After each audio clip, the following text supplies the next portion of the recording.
Hello everybody, welcome back. Today we are going to do a little rehouse that's come just in the right time.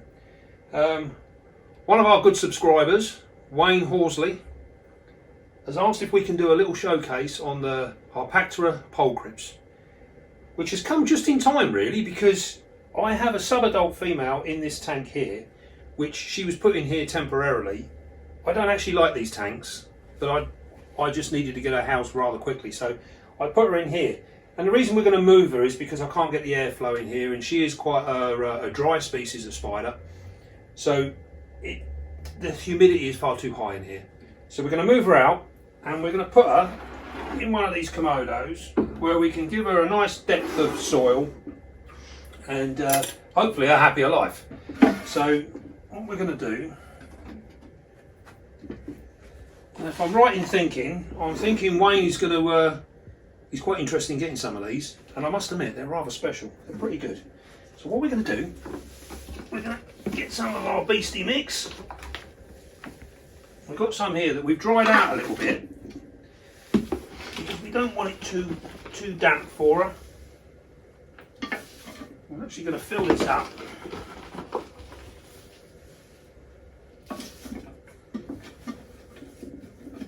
There we go. I'll just give her a little bit extra to burrow down.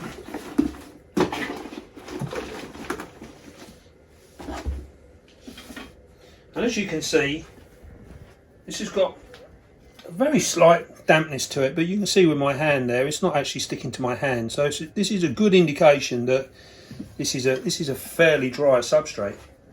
So we can use that. We've got this. And what we're going to do, just purely for decorational purposes, I'm just going to stick a little bit of bark in the back here. It's not doing anything else. Make sure our lid shuts. Yeah, that's fine. Just going to put that in there like so. I've got a little bit of bark here. Now what we're going to do is, she's going to bury down into this substrate. So we're going to put a bit of bark in here and hopefully create a little bit of a burrow. Yep, get that in there. I just want to look at it for size.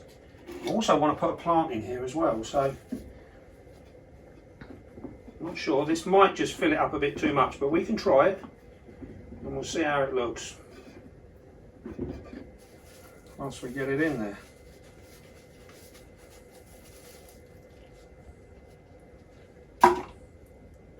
Blimey, that's got some stuff around it. It did, all over the carpet.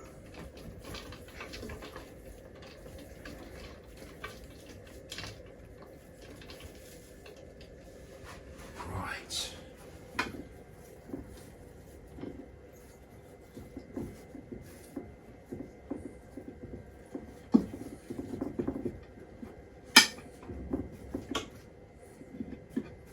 This will just add a little bit of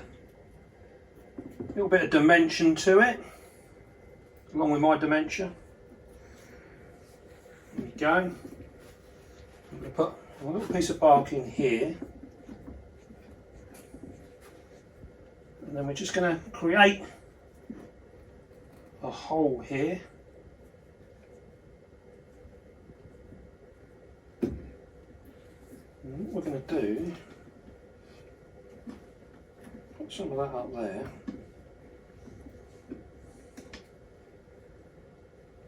Now these guys do come out in the evening and they have a bit of a wander around, so they're quite active. We can put a little bit of moss in there too, just to cover that corner.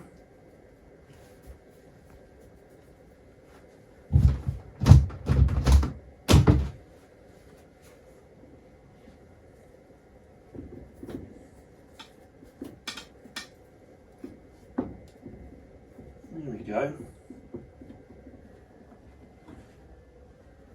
There we go.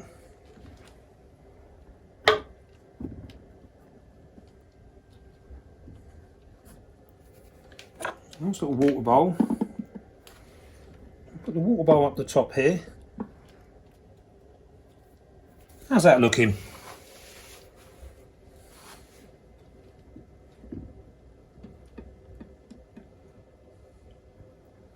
Now ideally she could probably do with something a little longer.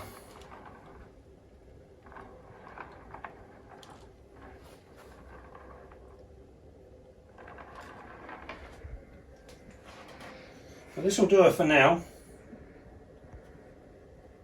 So she's only a small spider at the moment, so she's not particularly big. What I'm going to do, fill our water bowl up.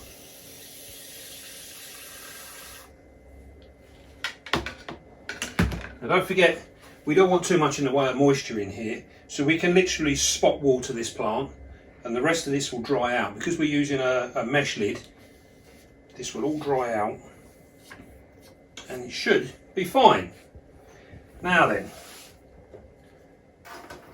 let's see if we can't catch her. I've not seen her for some time. If you'd like to come over, we can have a little look-see. She has got a burrow down in here. You see that? She's got a lovely, nice, neat little burrow. And we're hoping that she's going to replicate this in her new home. Now bearing in mind, because she spends all of her time in there, she doesn't need so much space on the outside. So hopefully this will be adequate. Let's see if we can't find her now. Put me catch cup. Let's see if we can't get a lovely look at her as well once we get her out.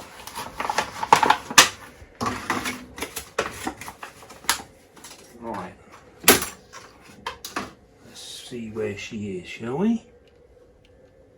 Now this is another old world species, a baboon species. So we do have to watch our fingers. You can see where she's created this web here. This goes all underneath.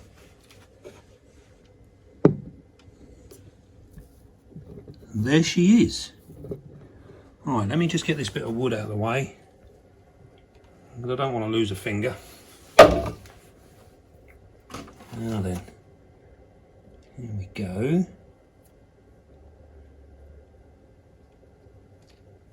There she is. Oh, she's looking rather nice. She is a lovely spider. Cool.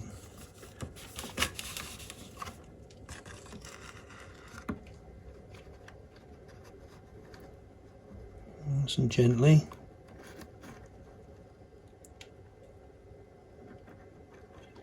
You notice we're not seeing any aggression at the moment.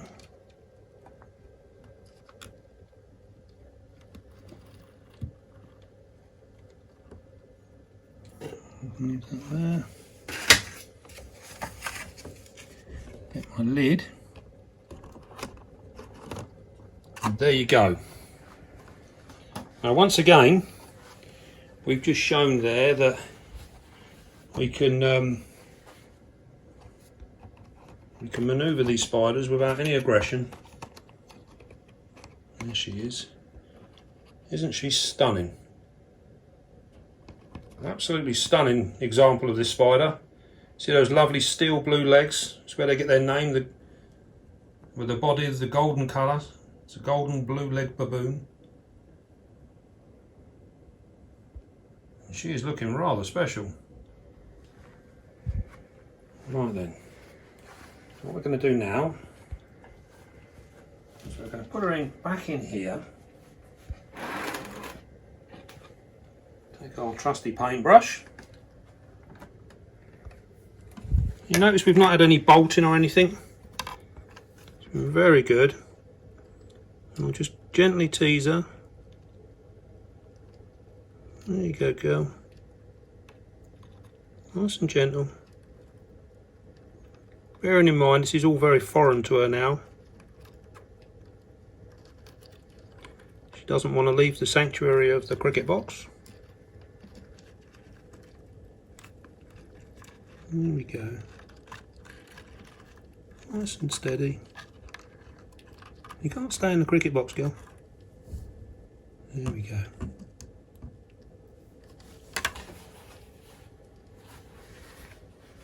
Now hopefully you can get a nice close-up of her there.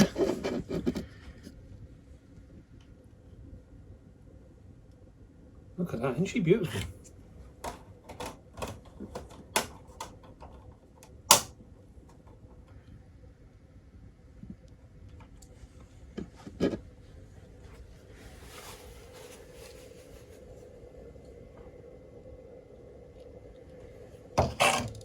Just trying to get rid of the... There we go. It's a nice clear picture. Now then, these guys are a fairly dry species, as we mentioned before. That's not to say that they can't take a small amount of humidity. Imagine in Africa, when these guys burrow down, although it's very, very hot in the day, the ground holds quite a fair bit of moisture. And also at night time, it gets very, very wet. There's a lot of dew in Africa in the mornings. So these guys don't mind it as long as they get in the airflow. The airflow is the important part with these. It's not all about being bone dry. So as you can see in here, this isn't bone dry, but it's dry enough. She's going to start to have a little walkabout now. We've covered the light there a little bit. There you go. There she is. And they are a terrestrial species, so we're not really expecting them to be climbing around. So she should, in theory, set up home. Where we put the hole underneath the little bit of cork there, hopefully that'll encourage her to dig down there rather than go behind the other piece. Time will tell. And we'll see how she goes. Now, she's nowhere near full grown. She's only a sub-adult, so she's still only a baby, really. There she goes, she's having a little wander now. So what we're going to do now is we have got some youngsters. And we're going to get them down and we'll show you those. And then hopefully, if we can find a couple that are out. There we go, we'll come over here. Now we keep these in these little, I think these are 16-ounce deli cups. They're only very small. Here comes one, coming to have a little look at us already. These have a very, very good appetite. And you can see with these, we'll try and feed this one. I think this one will take a bit of food. These are very, very easy to rear as youngsters.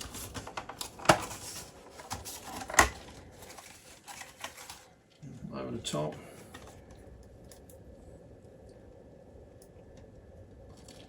We'll find a volunteer.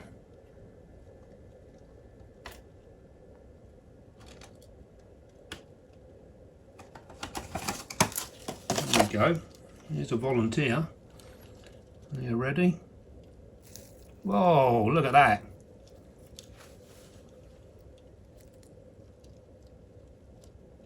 Now, as you can see, if you're rearing these as slings, all you need is a very, very simple enclosure like we've got here. The substrate that's in there is actually quite dry. You can see that, it's very dry. They're getting all of their moisture through their food. We've got another one here, we'll try and feed that one as well.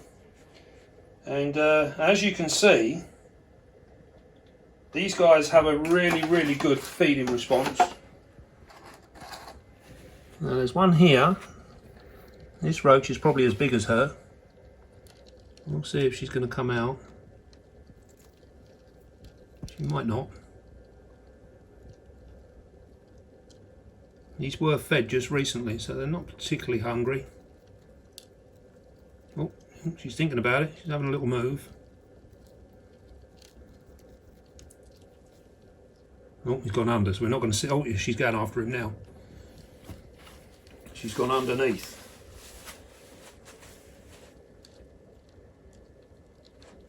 Let's try a couple more.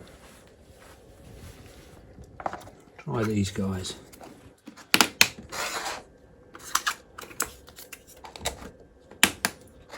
Now these are all part of a future breeding project. Hopefully we'll manage to breed these.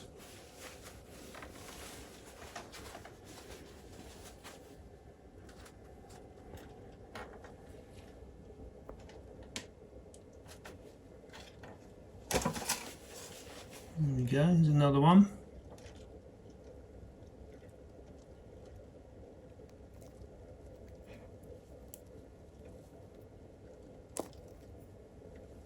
I think we spooked that one.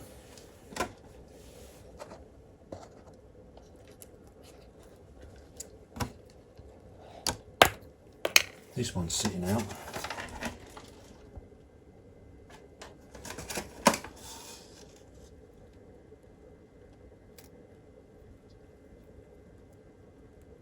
That's a lovely big spider, that one.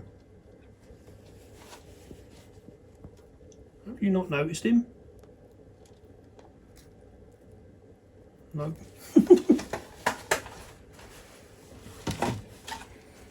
Right, so as you can see, after I've just said they've got a really good feeding response,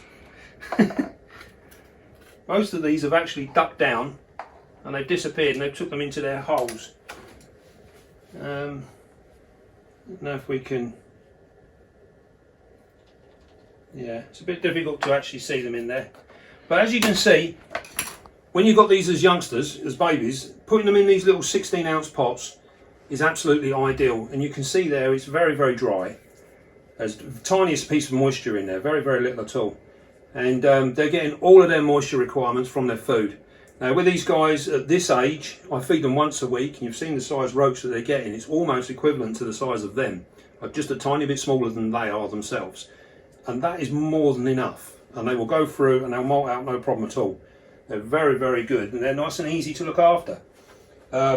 Obviously, as we get bigger, when this is a full-grown adult female, she will need a tank roughly twice the size in ground space. So we're just looking at giving them a little bit more than that. But as this is at the moment, being a little sub-adult, this is perfectly adequate. But later on, she will want something a bit more terrestrial sized. These are a little bit more arboreal. So hopefully that's you get an outline of what they do. Temperature wise, they can take it up in, I mean, it's 80 odd in here all the time, and they love this sort of temperature. This is a very good temperature for them. They don't want to go much lower than around about 75 or so for long periods of time. They can do it short periods, but not for long periods. With these guys as well, same sort of feeding regime as well. With a sub-adult, I will give her a good sized roach. If we're feeding red runners, she'll take an adult female red runner once a week, and that's more than adequate. That's plenty. And if you want to slow them down, you can feed them a little bit less. This is all there. I feed them these sizes at the moment because I want to grow these on a little bit, and with the warmth and everything else in here, they'll actually move along quite steadily. So when she's absolutely full adult, she will be taking Dubai roaches without any issues at all. So food wise, that's how they go with that. Yeah, I don't think there's a great deal more to say about these. They are a sort of fairly fossorial type of spider. They're in the middle. They do come out, but don't expect to see them all the time like you do some of your other spiders. These guys do spend an awful lot of time underground, as quite a lot of the real pretty spiders seem to spend most of their lives hidden away. So, and that's pretty much pretty true of these guys as well. They do spend a lot of time hidden away. So if you want something that's going to be a showcase, this isn't your spider. But if you're willing to just see them as and when and enjoy them for what they are, they're absolutely fantastic. Right, well I hope you enjoyed that, and I hope that it was of some use. Wayne, if you get the chance, get some. They're really worth doing. They're an absolutely stunning spider, as you saw with that female there. Right then, until next time, don't forget, be calm, be gentle, and love your spiders. I'll see you soon, guys.